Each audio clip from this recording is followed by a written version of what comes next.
Ladies and gentlemen, RosterWatch Nation, welcome back to the epic RosterWatch podcast brought to you by Underdog Fantasy. Go to Underdog Fantasy right now. Use promo code ROSTER for 100% deposit bonus up to $100. Get into that big Best Ball Mania 3 contest with $2 million up top, just $25 to enter. Again, use promo code ROSTER with your first deposit for a 100% deposit bonus up to $100. And joining us today, a very, very special guest, a frequent guest here on the podcast and on the SiriusXM radio show. We've seen him go from, just a hustler like us at these draft events to, growing his image and growing his platform to where now he's one of the big head NFL reporters over at PFF. He's Trevor Sikkema. You know him on Twitter at Tampa Bay Trey. You know the memes. You know the GIFs, the GIFs. Trevor, is it GIFs or GIFs from a GIF master like such as yourself? I pronounce the G like it's a hard G for me, so I think it's GIF. I think it's GIF. Although who knows at this point? I guess you can call it whatever you want. But dude, it's so great to be with you. Always is, man. I appreciate you having me on the show. Yeah, dude, for sure. Do you want to let people know what you guys have going on right now? I know you have the NFL Stock Exchange podcast that you started that I shamefully have not subscribed to yet, simply because I have. I wasn't aware of it until I went to your Twitter to figure out some questions to ask you and stuff. But I went ahead and went to subscribe. That's with Connor Rogers from the Athletic. Bleacher Report. He's a BR. Okay. He's a BR. No, but yeah, man, we started this podcast back in January, and we talk everything football. We talk NFL. We talk college football. But it's kind of like it's an NFL draft centric thing. Both Connor and I absolutely love the draft, and so a lot of what we talk about centers around the NFL draft, and we had a lot of fun launching that podcast right in the heart of draft season. So it was great going through the mock drafts, the big boards, the rankings, everything that you see in draft season, the combine, Senior Bowl, all that kinds of stuff. So that was a lot of fun. And I guess right now we're just going through summer scouting. We just really started to dive into that. We took a look at quarterbacks, and we're going through every single position for the upcoming college football season and what could be the 2023 NFL draft class. So we're really getting into the weeds, getting into the film, the background of a lot of these guys. And so it's going to be a fun summer, man. I'm excited about it. All right. So I'm going to ask you about some of that stuff. Yeah, please do. For sure.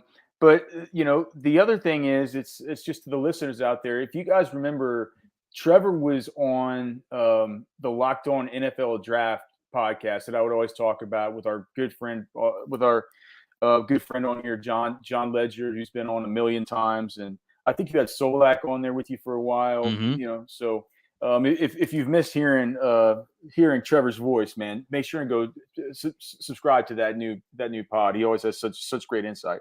But yeah, speaking of that, so you guys got into the summer scouting. I just wanted to ask you, so just lay it on us, man. The future of the quarterback position. I mean, is it in good hands? This year was a little bit rough, Trev. We need some pop and some sizzle in the NFL draft, man. Are we going to get it next year?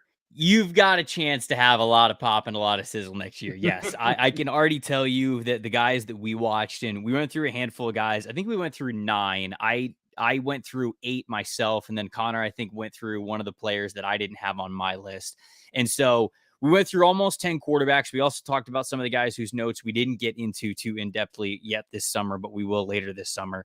But, man, it's already shaping up to be really great. I mean, at the top, you've got a really great battle between Bryceyoung at Alabama, who we already know won the Heisman Trophy, was one of the most prolific playmakers in all college football, man. You've got him going up against cjstroud, the quarterback from Ohio State. I went into it. I'm not going to lie. It's so funny. We watch these games on Saturdays, and we watch them live, and we kind of have our opinions that we get based off of watching these guys live. And I thought I was going to go into the film session thinking that cjstroud would be okay, but I felt like everybody was blowing him up too much. I didn't think that I was going to love what I saw. And man, I ended up loving the film. He is fantastic. He is potentially worthy of the number 1 overall pick. No doubt about it in my mind. And so you've already got 2 guys right there who are worthy of that number 1 overall pick. You got guys like Tanner McKee, like Will Levis, like Tyler Van Dyke that are kind of that next group of quarterbacks who could easily sneak themselves into the top 10, top 20. And then you got some wild card players. Of course, everybody knows Spencer Rattler, right? The QB1 Netflix documentary, which kind of followed him around his senior year of high school. He's a 5-star quarterback, goes to Oklahoma, under Lincoln Riley.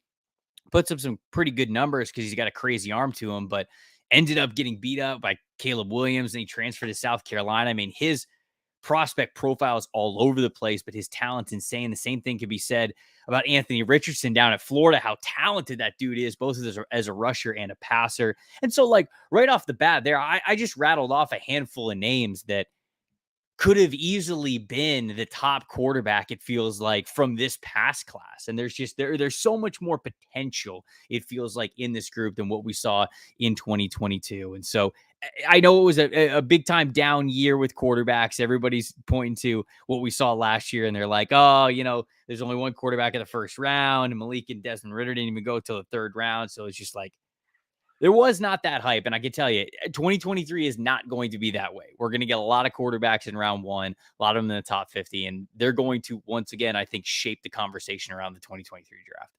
Well, it's interesting you mentioned Richardson, because everybody knows that Trevor is a Florida guy. I guess you're not a Florida now, but I graduated from UF, so I'm always a Florida guy. Yeah.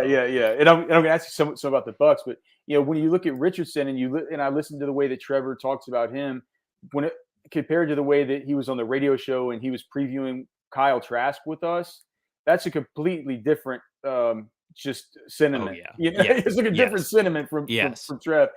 Because with Trask, he was getting some of that first round buzz, and Trevor was like, hey, tap the brakes here a little bit. I'm not sure we need to be. So we'll see what he does at the Senior Bowl or the Combine or whatnot. But I'm not sure about this first round stuff. I thought it was also interesting that you brought up Rattler. I'd like to ask you about him, but just between Bryce Young and cjstroud at this point, do you like Stroud? Do you like Stroud more? Because whenever I look at him, I know he's bigger. He looks like he's probably 215 or 230. Mm-hmm. He looks like he's taller. When I watch Bryce Young, I know how good he is. I know how fast he is. I wouldn't be surprised if that guy runs well, is he going to run sub 4.5? I mean, it's like he could run a 4.51, or I think he can run a 4.49. It'll be, I don't know. I think it'll be right around there. I don't think he's blazing fast. I think he's really mobile, really quick. But like, I don't know. I figure he'd probably run in the 4.5s, which, guys, for a quarterback is obviously really good. But going back to your question, I have Bryce Young as my preseason QB1 right now, based off the film, based off of what I watched from this past season. What does he weigh, Trevor? He looks skinny. Which one? Bryce Young? Like $180, man. Okay. I mean, he's like 180 pounds. Okay. And I think at Alabama they have him listed at 190 or 195. I mean, he's not. He doesn't look 195. He's not 195. I would tell you that he's probably somewhere between 180 185. That's what I think. Oh, also, I think Alabama has him listed. They have him listed at 6 foot. I think they have him listed at 6 foot, and I can tell you right now, he's closer to 5'9" than he is at 6 foot. I think he's like 5'10", 5'10 and a half. That's what I think. And so, like, going into my evaluation of these guys, there's so much of what Bryce Young does really, really well. When it comes to that backyard style of play, things breaking down, got to escape the pocket, got to keep the eyes downfield, deliver the ball somewhere very accurately on the run. Few quarterbacks in college football, if any, do it better than Bryce Young does. He's unbelievable in that regard. He can be super accurate. His release is lightning quick. Whether it's short, intermediate, or deep, he puts the ball exactly where he needs to, and it's fantastic. But when you watch a lot of his mechanics aren't nearly what you want them to be from a consistent success standpoint when it comes to having a wide base, keeping your knees bent, not clicking your heels, always being ready to throw, that kinds of stuff. And he doesn't have a lot of those things in his game consistently. And I genuinely think the reason is because he is short. Like, I think that he normally, when you look at quarterbacks, the rule is, and what you want to do is you want to have your feet a little bit further than shoulder width apart for your base. Okay. That's where you want to have your base. It's where you want to consistently be. You want to have your knees bent a little bit. So as you are scanning from left to right and middle, you are kind of hopping on your feet a little bit. You don't want to totally be on your toes. You still want to be grounded, but you're not like clicking your heels, if you will, to move from one spot to the other. You're staying ready in your base. But if anybody out there is listening to this, you can stand up and try it, as long as you're not driving. Don't do this while you're driving. If you can stand up and try this, put your feet a little bit further than shoulder width apart, bend your knees a little bit, and you obviously go down. You lose a couple of inches on your height. Sure. Bryce Young cannot afford to lose those inches on his height. He can barely see over the line of scrimmage as it is. So Bryce just does so many things well, but his base is narrow because he's standing on his toes, because he's got to look over the line of scrimmage.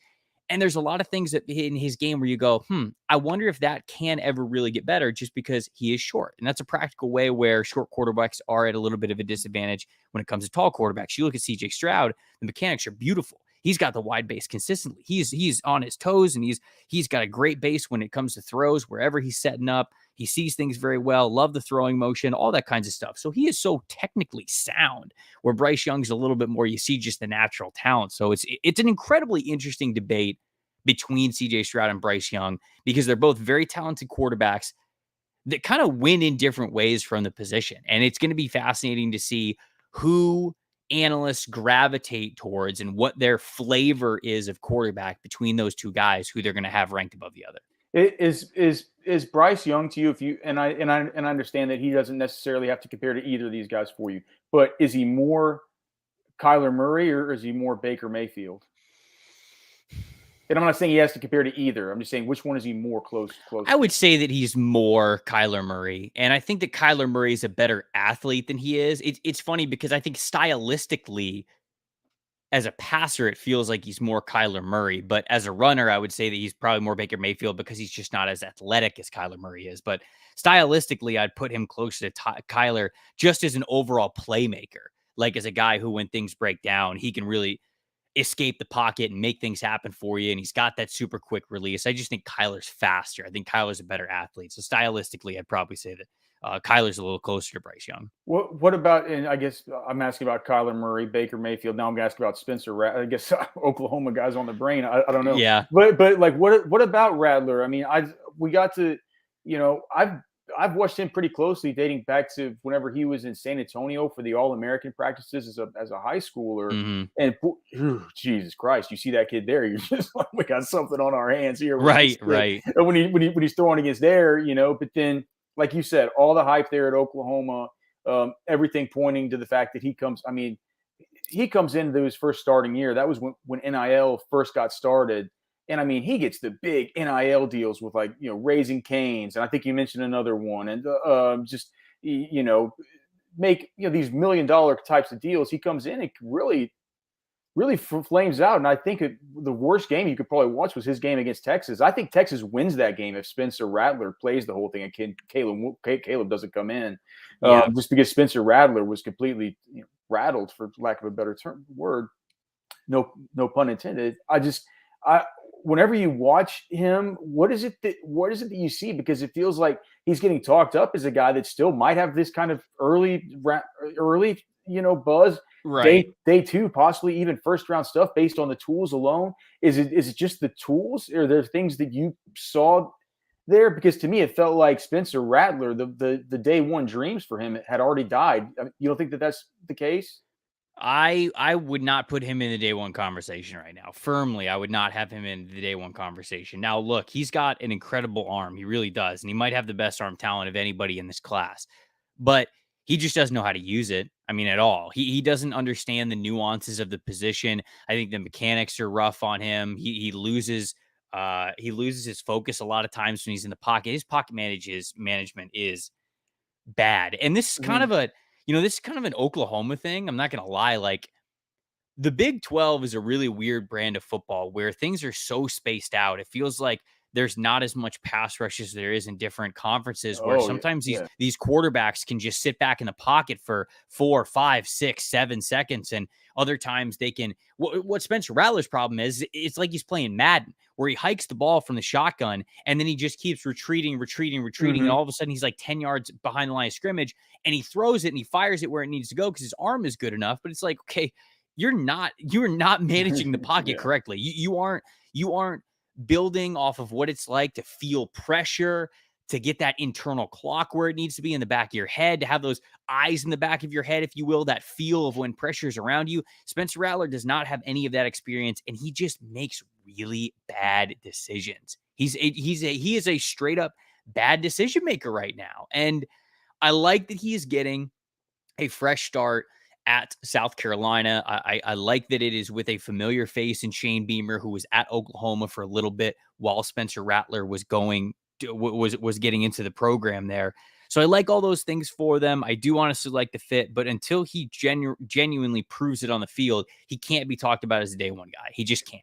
No matter how talented the arm is, he doesn't know how to use it right now. And straight up, he does not know how to play the quarterback position the way an NFL player needs to. So I don't think that he would be picked as such if the draft were today. Okay, so one more 2023 quarterback question. Mm-hmm. So we're basically, I think if you had to make the bets right now in Las Vegas for picks 1 and pick 2 preseason, it would be some formulation of, Young and Stroud, Young, something like that. Like those are probably gonna be the top 2 guys if things, if there's not, what is it, like barring unforeseen circumstances. Yeah, right? unless a Joe Burrow comes out of nowhere, right? Right. Well, all right. So that's my question. Out of the other guys that you've watched, you mentioned the Stanford kid. I forgot his name, but he's what's his name? Tanner McKee. Okay, yeah. You mentioned Will Levis, who's from Kentucky. Yep. There's the Miami kid, Tyler Van Dyke. Yeah. Did you mention the Clemson guy, DJ Ugo? No, Uiagalelei is how you say his last name, but I didn't mention him again because I don't want to say that he's in the same situation as Spencer Rattler, because I think Rattler is a little bit further gone even, but DJ's kind of in the same. He's on the same plane where his arm talent's unbelievable. He just doesn't know how to use it. Like, he's just not accurate enough. He just doesn't make good decisions right now. So I think his stock as well is not nearly what it should be or could be. So I don't think that he's a first rounder either. Okay, well, so which one of these other guys, though, do you think we could like see pop up and be some dude that people are talking about when they're doing their mock drafts, and like Carolina's picking up 7, and that everybody sends him this guy? Like, is there one of those dudes who you think exists in this class that could pop into a guy that people kind of glob onto as a top 10 sort of talent? Well, I mean, outside of Stroud and Young, who we talked about, I really do think that those 3 quarterbacks that you mentioned, Tyler Van Dyke, Will Levis, and Tanner McKee, have the chance to be like those top 20 players. I mean, if I'm thinking of guys who we haven't named yet, which I think they would kind of be a long shot at this point, Jake Hayner's probably somebody who comes to mind for me, who big time gamer, a really great college football quarterback, finished top 10 in passing yards per game, passing touchdowns last year, returning to Fresno this year with Jeff Tedford. Like, there's a lot of reason to have some hype in him, but he's a smaller guy. I talked to him recently, actually, and he said that he's gained about 10, 15 pounds over the offseason. Good weight, not just straight pizza, not that he's getting fat. So hopefully there's a little bit more strength to him, that he could be a little bit more durable. I know that he dealt with some injuries last year. He's kind of a player who I would definitely have my eye on, but those 3 guys of Van Dyke, Levis, and I guess I didn't phrase it right. Is there one of those 3 that you like most? Well, I've got Will Levis as my QB3 going into the season, but there are things that Levis needs to work on, and it really comes down to when pressure mounts and when he gets rattled. If there are things that he does not expect in front of him, sometimes he can freeze a little bit. Sometimes he could just there were a handful of throws. I remember watching this when I was going through his film. There are a handful of throws that he even looks the right way. You can see his eyes on the all-22. You can physically see him looking exactly where he needs to look, which is good. But then he won't throw the ball. It's as if a defender is either a little bit too close or maybe a little bit further back than he thought that they were going to be. And because of that, he doesn't trust his arm, and he won't throw, which he should absolutely trust his arm. He's got a fantastic arm. He really does. Yeah, but there's just, I think that Will Levis has the highest potential out of that group of guys. He's going to be a little bit older of a prospect because he was at Penn State for 3 years before he transferred over to Kentucky. So he's got a lot of experience under his belt. But that's what I really want to see him get better at this year, is when things go wrong, if you will, become that playmaker, turn into that backyard football 7-on-7 kind of a guy where you could just let it fly and let your really talented arm do a lot of the work. So that's what I'm looking to see from him. Some better pocket management when the pressure is on, and some a little bit quicker of a trigger. I know that might lead to maybe a couple extra turnover worthy plays, but it'll also lead to some really big plays as well. It's going to be incredibly fun to watch this year, man. I can't wait to watch this big group of quarterbacks play. It's going to be good. All right. Tampa Bay Bucks. I got to ask you, Trev, just a couple of quick questions. So first and foremost, is Chris Godwin going to be ready to start the season? Do you think? What do you think the chances are that guy starts the year on PUP, or Do you think he'll be ready to go? Just what I know you don't probably don't have any inside information, but what's your gut feeling on this? I think that he would be ready for week 1, but for as deep as their wide receiver group is right now, I don't think that he's going to start on the PUP list. Like, I don't think they're going to want to, even if he's not suiting up for week 1. I don't think they have to put him on the PUP list until like week 6. Like, I think at worst he's making his debut in like week 4 or something like that. But I do like, I feel like there's a chance for him to be ready for week 1. So that's kind of the way that I see it. We will know a lot more once a lot of these camps get underway and we get to see him out on the field and all that kinds of stuff. But I don't think he's going to be a PUP candidate. I don't. So if I put a water gun up to your head, yes, said over under week 3.5, he enters back into the fray. I wanted to make it hard because you said maybe you could see week 4. Over under week 3.5. Chris Godwin's back on the field. I would say under. Under. Okay. I love it. I think unless, unless he's not. Right? I'm just trying you're not a doctor. I'm trying to think in my mind. I'm like, I think he should be ready for week 1. I really do. Fair. Because I think he'll be ready enough to get a decent amount of action in camp. It's not like I think that there's going to be this massive warm-up period for him. So I'll say under. I think he's ready closer to the season. What do you think about the Bucs offensive line with the changes? How much do you think that's going to affect the running game? How much is that going to affect Tom Brady? Well, it was going to look a lot worse when Tom Brady wasn't there, right? Because when Tom Brady had retired, I think that Ryan Jensen was probably going elsewhere.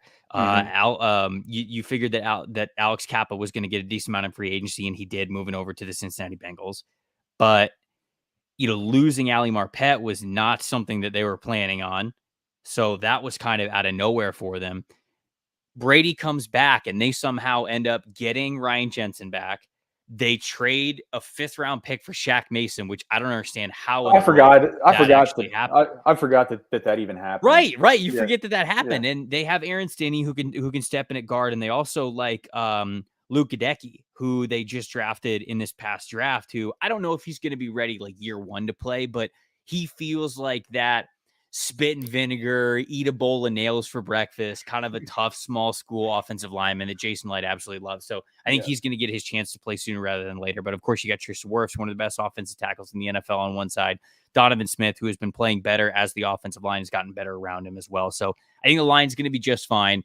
Anytime you have change along the offensive line, it's going to take some time to get the chemistry together, but I think that they will have plenty of time in a weak NFC to get it together before a playoff run. And what about the addition of Rachaad White? Because to me, and tell me if you think I'm wrong about this, but I don't. As long as Leonard Fournette's healthy, I don't really see him breaking off any kind of role that would be substantial for us in the fantasy world.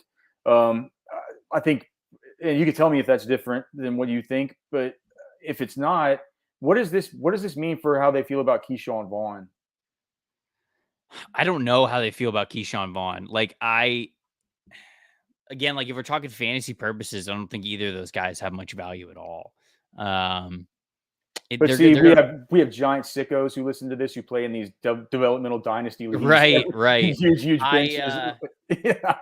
I like Keyshawn Vaughn. I actually liked the pick when it happened, but it doesn't seem like, barring some injuries and him getting playing time and just kind of going off this year, it doesn't seem like he's going to be in Tampa for long. So if you're drafting him thinking that he's going to be a part of Tampa's plan, if you're like convincing yourself to stash him on a dynasty roster going, okay, well, like Fournette's contract's up here, blah, blah.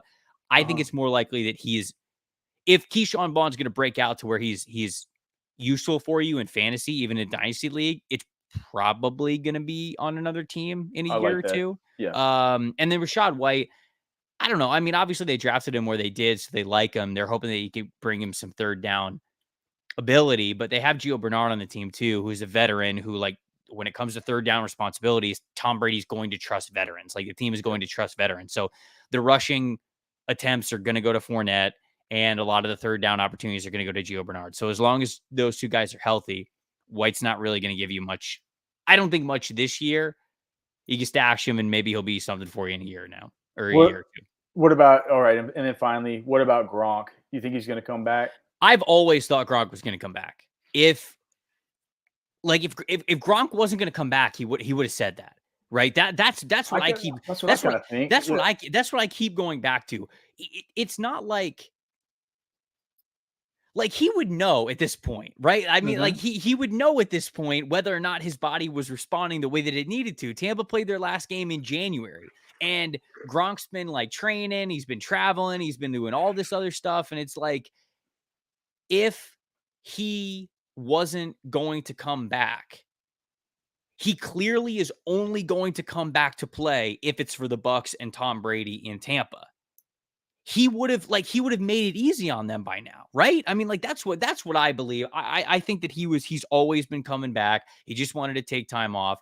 I think that he enjoys the fact that it's a mystery and nobody knows and all that kinds of stuff. But I really do. I think that he's taken a lot of time off, but he'll eventually be back on the football field. He's going to be their tight end one to start the season. And that's something just to keep in mind. We've been saying, you could take him as your second tight end in these underdog contests right now. Once we get the word that he's coming back, that ADP is going to shoot up into the 10th, 9th round, that kind of thing, just with the way that he's been able to produce with Tom Brady. You can go right now to underdogfantasy.com, use promo code ROSTER, get that 100% deposit bonus, and get in on some of these early values. This has been Trevor Sikkema with us at Tampa Bay Trey on Twitter. As always, RosterWatch Nation, we ask you to mobilize, unite, go follow our friends of the RosterWatch radio program over on Twitter. Again, that's at Tampa Bay Trey. And also go subscribe to his podcast, as I just did before we went on, the NFL Stock Exchange with what's your co-host? Connor Rogers. With the Connor Rogers from Bleacher Report. All right, Trev, I just got two more questions to ask you. I warned you about them before the start of the show. Rookie at quarterback, running back, wide receiver, tight end position that had your favorite landing spot for their ability to produce or their prospects to produce. Okay, so I can go with running back as well because we talked in pre-show and you just said you only said wide receiver. So if you're opening up to running back, I just want to make sure. I'm sorry. I meant to say like any skill position. Okay. So. Man, there's a handful that I like a lot that I just kind of want to give some shout outs to. I think number one, it has to be Kenneth Walker, right? Kenneth Walker has to be the top landing spot for any of these guys because that's interesting. Like he's used to a big carry load. And look, Rashad Penny is there, but Rashad Penny has been hurt in years past. It's a position that obviously is prone to injuries as well. There's no guarantee that Chris Carson's going to come back, right? When you look at how Pete Carroll was talking about his neck, and they're like, yeah, I mean, like he's fine, but just is he football fine? Who knows? And that's kind of dangerous, right? When something like that happens, unless the reporters like I was asking about football fine. I wasn't asking about fine just to walk around. Right. So, I think that there is a reality where Kenneth Walker could eventually be the starting running back of the Seattle Seahawks. We know their passing game is probably going to be abysmal with their quarterback situation there. Pete Carroll wants to run the ball anyways, and so I think that landing spot for Kenneth Walker could end up being really huge for him.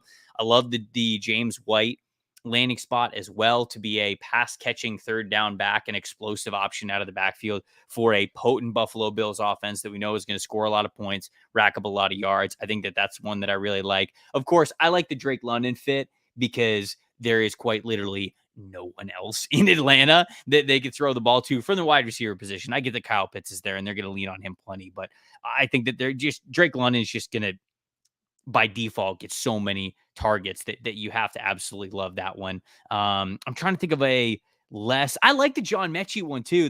Speaking of, we just talked about Chris Godwin coming back from an ACL injury. John Mechie also coming back from an ACL injury. So I don't know if he's going to start on the PUP list or what, but when he comes back, I really like him as a wide receiver too, to complement Brandon Cooks. Brandon Cooks is going to take a lot of the attention, and John Mechie is used to playing with other really talented wide receivers. He understands how to get open. He understands how to be a decoy or even use a main wide receiver to his advantage where he's taking and manipulating space. I think he's great with his route running already, understands how to get to the soft spots of coverages. So I just think he's a smart receiver already. And because of that, you could see some good return on investment from him. So those are a handful of spots just kind of off the top of my head that I like a lot. Mechie very workmanlike. And one of the things that people liked about him is And one of the things that I liked about him is he's pretty good. He's pretty good at everything. I think one of the reasons why he got slept on a little bit is because there wasn't that one part of his skill set in a class that had so many of these guys that had the finished skill set. Chris Olave just so silky smooth, right? Garrett Wilson so unbelievably twitchy. You can go through all the, Drake London and go up and get it, my ball freak. All these guys have that one kind of thing. Mechie's just kind of good at everything. Correct. Right. So it's got I really like that call for sure. All right. What about one for all the haters, Trev? Who landed in the worst spot? Who landed with an NFL team where they're completely dust now? They're never going to make it. Everything's ruined. I hate saying that about literally everybody. Also, now that I'm scrolling the wide receiver list, also wanted to shout out Khalil Shakir. He is a good one. Like he landed in a really good spot. I think that he could potentially be a massive slot option and a target guy for the Buffalo Bills as soon as this year. Who landed in a bad spot? I mean, I don't know how Jahan Dotson's going to play now that Carson Wentz is throwing in the ball. Maybe that'll be okay. That's a good one. That's probably one that I think that he was overdrafted a little bit. But look, if they drafted him as high as they did, I think that he obviously is going to get a lot of carries there. I have no idea why Ty Davis-Price was drafted as high as he was in the 3rd round to the San Francisco 49ers. I guess they plan on using him plenty there, but I was a little bit confused by that landing spot. I liked a lot of the other ones, though. I'm looking at and I'm trying to find like ones that I really didn't like, and I don't have a lot of them. There's just there's a lot of players who went to certain spots that I could see good return on investment for. Breece Hall, I already mentioned Walker and Cook. Rashad White, I mean, that's probably we already talked about that. There you go, man. You took the circuitous route, but you've already said that you're not high on Rashad White. Right. That's probably not a great situation. That's probably the one where he's got the furthest path to contributing this year. So it's probably that one.